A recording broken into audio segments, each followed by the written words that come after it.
शेख साहब, आपने इसे पनामा 2 कहा है और मरियम नवाज साहबा कह रही हैं कि जी नवाजा जा रहा है जस्टिस अजमत सईद शेख साहब को क्योंकि वो मुंतखब वजीर आजम और मुंतखब हुकूमत के खिलाफ साजिश में शामिल थे। खुद व्हाट्सएप कॉल्स उन्होंने की। क्या बाकी उनका इंतखाब इसलिए किया गया कि ये भी पनामा 2 बने? देखें, मरियम साहबा काबिल एहतराम है, खातून है। ये पनामा 2 है। इसमें हुदैबिया पेपर भी आ रहा है, इसमें वो जरदारी साहब का स्विट्ज़रलैंड के 60 मिलियन भी आ रहे हैं, इसमें उनका वो राका क्या था जो महल सरे महल भी आ रहा है, इसमें एक दो चीज़ें और भी आ रही हैं। सो एक रिपोर्ट ज़रूर आएगी। ऑफ कोर्स मुखालफों ने तो यही कहना है कि जस्टिस शेख अजमत साहब जो हैं वो इस काम के, मेरा ख्याल है इस वक्त पाकिस्तान में जितने भी काम को समझने वाले लोग हैं उनमें हैं, और ये रिपोर्ट दे के उनकी सलाहियतों और उनकी काबिलियतों और उनकी भी इंडिपेंडेंट और उनकी एक इम्पार्शल होने का वक्त है कि अगर किसी को अपोजिशन तो अब चाहेगी कि जस्टिस क़य्यूम को लगा दें, चौधरी इफ्तिखार को लगा दें, वो तो नहीं लग सकता, लेकिन अपोजिशन को इसमें हिस्सा लेना चाहिए और चोटी के वकीलों को पार्टिसिपेट करना चाहिए। ये तो एक इंक्वायरी रिपोर्ट है, उसके बाद फैसला होना है कि इस केस का क्या होना है। और ये 90 दिन बढ़े हैं, मैं 45 दिन की, हो सकता है 8, 10, 15 दिन बढ़ जाएँ। और दिलचस्पी के सियासत में जोडो कराटे और बैंकॉक के शोलों के महीने हैं ये 3 महीने जो हैं, ये 10 अप्रैल तक। शेख साहब, अगर ब्रॉडशीट में मामला यह है कि कैसे जनरल मुशर्रफ ने एहतसाब के नाम पर सियासी टारगेटिंग की और अपने सियासी फायदे के लिए एहतसाब को इस्तेमाल किया और मुल्क का नुकसान कर दिया, मगर आप तहकीकात जिस तरीके से कह रहे हैं उस तरीके से पनामा 2 बनेगा तो पनामा 1 में 400 से ऊपर लोगों का नाम था, शरीफ खानदान के खिलाफ हुआ, बाकी 400 से ऊपर जो लोग थे उनके खिलाफ कुछ भी नहीं हुआ, तो इसमें भी यही होगा जो पनामा 1 में हुआ? मेरा पूरा यकीन है कि ये पनामा 2 से प्लस होगा, 2+ आपके प्रोग्राम में कहता हूं, ये पनामा 2+ होगा। पहले तो मैं 2 कहता रहा हूं, अब मैं 2+ कह रहा हूं, क्योंकि इसमें बहुत सारी इन्वेस्टिगेशनें भी इसका हिस्सा बन जाएंगी। मुमकिन है FIA भी इसमें कोई अपनी किरदार अदा करे। मतलब तो ये नहीं देखा जाएगा कि जनरल मुशर्रफ के दौर में कैसे एहतसाब को इस्तेमाल किया गया, $28 मिलियन का नुकसान हुआ, मगर ये देखा जाएगा? ये सारी बातें सुन रहे हैं शाहजेब, शबानी याद हो गया है शाहजेब पर, इससे बड़ा काम होने जा रहा है। हुदैबिया पेपर मिल इनके गले पड़ जाएगी, इनके लिए वो सरे महल गले पड़ जाएगा, $60 मिलियन स्विट्जरलैंड के गले पड़ जाएंगे, और कुछ और चीज़ें भी आएंगी। वो जब जब केस खुलेगा वैसे वैसे वो क्या कहते हैं, पर्दा उठता है, जब पर्दा उठेगा तो फिर वो भी नजर आएगा। हुदैबिया पर तो सुप्रीम कोर्ट का फैसला आ चुका, मगर आपको लगता है कि जैसे अजमत सईद साहब इसको इसी तरीके से मंतकी अंजाम तक पहुंचाएंगे जिस तरीके से हुकूमत दावे कर रही है? मंतकी अंजाम का तो बाद में फैसला होगा ना कि इसको सुप्रीम कोर्ट ले जाना है, क्या करना है क्या नहीं करना है, ये भी अपीयर होंगे। ये भी इसी तरह की, ये भी इस बात की दलील है कि धुआं उठ रहा है, कहीं से तकलीफ पहुंच रही है। जस्टिस अजमत सईद के नाम पर लोगों को शिकायत हैं, तो फिर किसको लगाएं? जस्टिस क़य्यूम को लगाएं, चौधरी इफ्तिखार को लगाएं, नसीम हसन शाह साहब की रूह को लाएं, किसको लाएं? सो जस्टिस अजमत सईद पाकिस्तान के एक नामवर और इस काम को समझने वाले जजेस में से शामिल है। वैसे मगर इन्हीं का फैसला था ना, नवाज शरीफ साहब को डिस्क्वालीफाई करना का भी उसी बेंच का हिस्सा थे जिसने GIT बनाने का हुक्म दिया। व्हाट्सएप कॉल का आज इल्जाम मरियम नवाज ने इन पर लगा दिया। तो बहुत सारे जजेस हैं मुल्क में, सारे मलिक क़य्यूम नहीं है। Shahzeb listen please, chief justice भी उस फैसलों में शामिल था, फिर एजाजुल हसन साहब भी अजीम जज हैं, चीफ जस्टिस गुलजार साहब अजीम जज हैं, ये भी उन फैसलों में शामिल थे। तो फिर क्यों जाते हैं रोज पटिशनें लेके? आप फैसले होते हैं।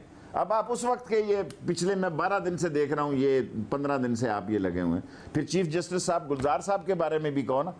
वैसे मगर जजेस के फैसलों से इख्तलाफ हो सकता है, किसी बेंच में अगर जज शामिल हो तो उस पर इख्तलाफ किया जा सकता है। चीफ जस्टिस साहब GIT बनाने के फैसले में शामिल नहीं थे, उससे पहले जस्टिस खुर्शीद साहब के साथ उन्हें डिस्क्वालीफाई करने के फैसले में शामिल थे। मेरी बात सुने ना, डिस्क्वालीफाई करने में चीफ जस्टिस भी शामिल थे। चीफ जस्टिस साहब देखें, JIT फैसले की बात करें ना, छाती जो धागे से लगाता है उस वक्त की बात होती है। मैराथन रेस तो हजारों लोग हिस्सा लेते हैं, बात वो होती है जिसने छाती धागे के साथ लगाई। जिन लोगों ने छाती धागे से साथ लगाई उसमें मौजूदा चीफ जस्टिस साहब भी शामिल हैं और एजाजुल हसन साहब भी शामिल है और भी लोग शामिल हैं।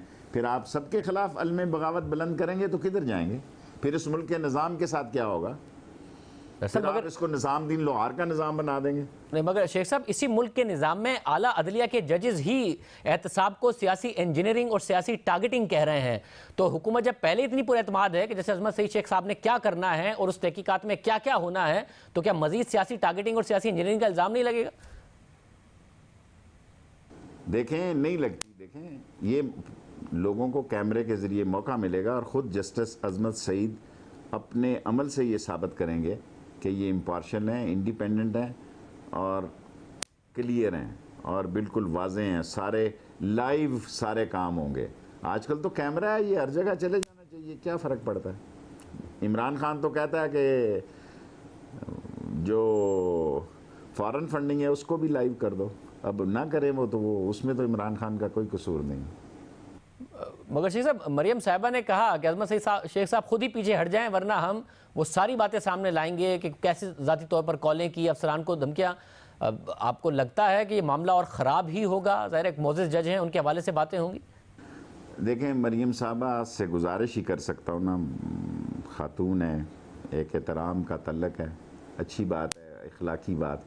आगे अपने बड़े मसाइल पैदा कर दिए हैं, खुदा के लिए बहुत मसाइल पैदा किए हैं, अपनी पार्टी के लिए, अपने ख़ानदान के लिए। आज जहाँ तक ये हालात पहुँचे हैं, आप तन्हाई में सोचें उसमें आपका भी कोई अमल दखल है या नहीं है। जो आप फैसला करें वो अगले दिन प्रोग्राम में बता दें कि हमारा आपका कोई अमल दखल नहीं है। मसाइल पैदा करना आसान काम है, मसाइल को हल करना मुश्किल काम है। मैं यही एडवाइस करूँगा कि मसलों को हल करने की तरफ जाएँ, मसलों पे पेट्रोल ना डालें, मसलों को सॉल्व करने की कोशिश करें। अच्छा सियासतदान वो है जो बंद गली में नहीं दाखिल होता। आप बंद गली में मुसलसल लेके जा रहे हैं, बिलाखिर लोग आगे ही थक गए हैं और भी थक जाएंगे। मगर मरियम नवाज साहबा ने वाजे किया है कि क्योंकि हुकूमत कहती थी नैब के कानून का खात्मा चाहते हैं, वो कह रही अब नैब ऐसे ही रहेगा, हमने भुगत लिया है, अब हुकूमत भुगतेगी। यानी हम जो 90 की सियासत थी नवाज शरीफ साहब के और बेनज़ीर भुट्टो साहबा की, हम उसी की तरफ वापस जा रहे हैं। बहुत अच्छी बात है, मैं साथ हूं उनके, मैं साथ हूं इस बात के। I fully support this. नैब में कोई तरमीम नहीं होनी चाहिए। जो तरमीम करेगा वो मुल्क का और दुश्मन होगा। और अगर हमने गाजरें खाई हैं तो हमें भी फक्की मिलनी चाहिए। और ये मरियम साहबा की बात को फुली एंडोर्स करता हूं कि कोई तरमीम नहीं होनी चाहिए। और अगर हमने गाजरें खाई हैं तो हमें डबल फक्की मिलनी चाहिए। अगर इनको 2-2 साल 3-3 साल कैद हुई है तो हमारे दौर में अगर लोगों ने करप्शन की है तो उनको 10-10 साल कैद होनी चाहिए। क्यों नहीं होनी चाहिए भी? फिर भागना नहीं चाहिए अस्पतालों में, फिर चीखना नहीं चाहिए। हमने एक आवारा कलाशनकोफ में 7 साल कैद काटी है जी, जो सोफे के नीचे निकली और हम जेल में थे। क्या दुनिया में ऐसा कोई केस है कि एक बंदे की माँ मर गई, वो जनाजे पे आया और वो जेल गया है और जेल जाता है और पीछे पता लगता है जेल में कि पीछे सोफे से कलाशनकोफ निकल आई है और अगले हफ्ते 7 साल कैद हो जाती है, 3-3.5 साल कैद कराते हैं, क्योंकि हम आम लोग हैं, हमारा कोई वाली वारस नहीं है। तो शेख साहब आपके साथ गलत हुआ, मगर क्या ये मुल्क ऐसे ही चलना है कि एक कल्चर बन गया है कि किसी पर इल्ज़ाम लगा दो और बगैर साबित हुए उसे जेल में डाल दो? आपके साथ हुआ, गलत हुआ, इनके साथ हो रहा है, गलत हो रहा है। और अगर आप लोगों के साथ होगा तो आप लोगों के साथ भी गलत होगा। इस कल्चर को बदलना नहीं है, हमें ऐसे ही चलाना ये मुल्क। देखें ना, वो कह रहे हैं कि हम कानून को चलाना चाहते हैं। मैं इसमें वोट देता हूं कि हाँ ये चलना चाहिए, ताकि पूरा मौका उनको भी मिले कि अगर हमारे दौर में कोई करप्शन हुई है तो उसका एहतसाब हो सके। मैं इसको एंडोर्स करता हूं मरियम साहबा की इस बात को।